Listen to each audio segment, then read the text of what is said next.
The Man in the Pigeon Mask. Last week, I woke up in the morning, about 6:30ish or so to get ready for my usually boring and painstaking office job. To help wake myself up, I always do the same three things: make breakfast, drink a nice hot cup of joe, and turn on the daily news on my television.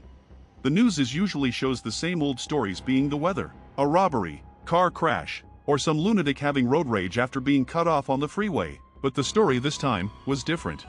The typical transition of one screen to the next happened, and what I remember last was the news anchor telling the channel that the temperature will reach a hot 107 degrees. Being California in the middle of July, it didn't surprise one bit. The news anchor, typically having a nice and calm tone in his voice, began to tremble and shake as he said, "Now just in. A 15-year-old boy and his mother have been missing and need our desperate help to find them."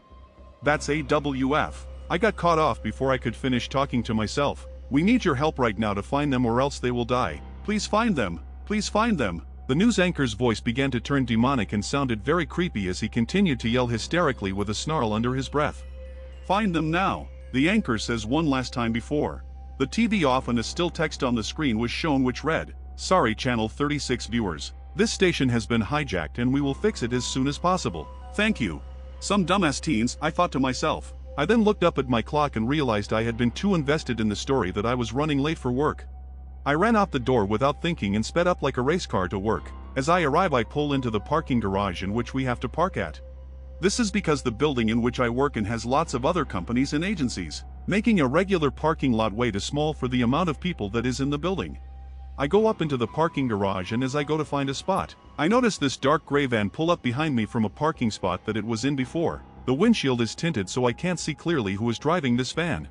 Then in my rear view mirror, I see the door of the van open and out comes a man with a pigeon mask on. He stands there behind me staring at me and then begins to remove something from his van. He gets back into my view, and to my horror, I see two decapitated heads being held up by the man in the pigeon mask. In his left hand, a boy, and in his right, a woman.